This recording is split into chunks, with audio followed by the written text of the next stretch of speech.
नमस्कार दोस्तों। आज हम बात करेंगे कि झुके क्यों।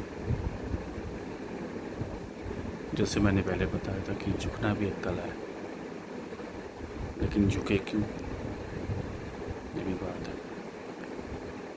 अगर आप लोगों ने अगर ध्यान दिया हो कि जब हम लोग स्कूल में जाते हैं, विद्यालय में जाते हैं, तो बच्चों को नीचे बिठाए जाते हैं कि हम लोग वहाँ पर ज्ञान लेने जाते हैं, हमें पढ़ाई करने जाते हैं, एजुकेशन लेने जाते हैं।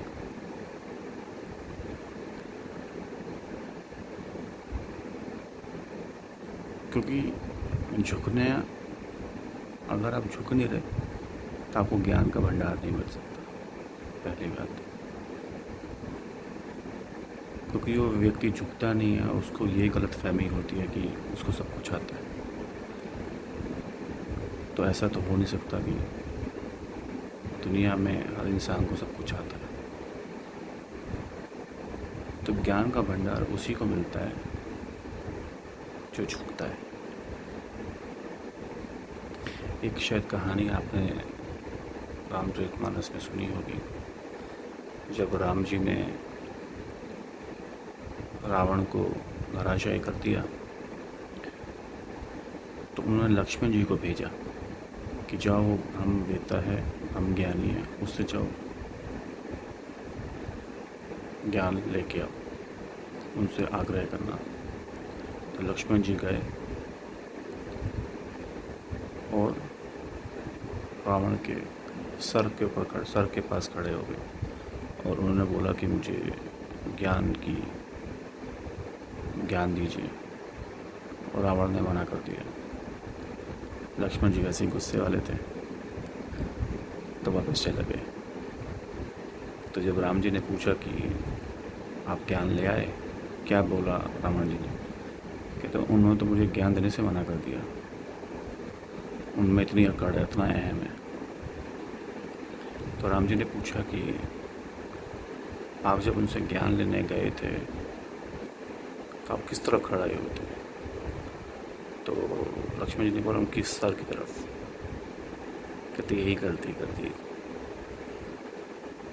जब आप किसी गुरु के ज्ञान लेने जा रहे हो तो उसके चरणों में अपना शीश रखना पड़ता है, क्योंकि वो ब्रह्म वेत्ता है, वो ज्ञानवान है, तुम शिष्य हो।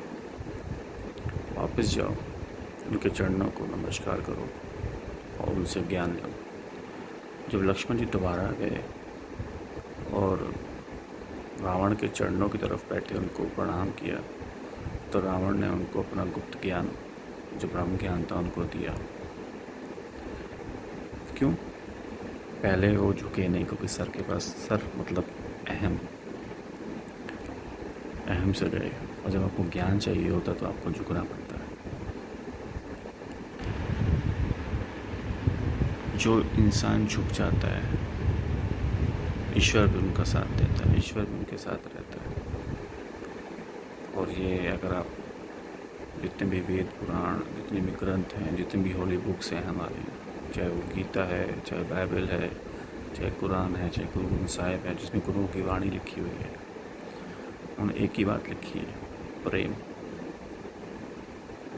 क्योंकि जहाँ प्रेम है वहाँ आपको झुकना पड़ेगा, क्योंकि जहाँ आप नहीं झुके वहाँ प्रेम नहीं हो सकता।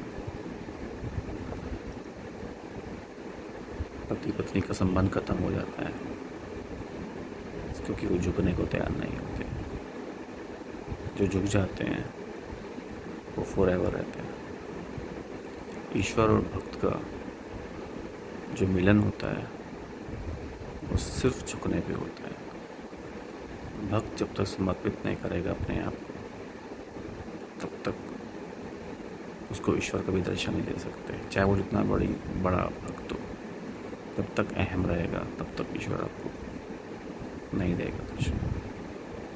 आप जितना ध्यान मर्जी कर लीजिए, जितनी मर्जी प्रार्थनाएं कर लीजिए, अगर आप सही मायने में नहीं झुके हैं तो आपका उसका सही तरीके से परिणाम आपको नहीं मिलेगा, किसी को नहीं मिलता।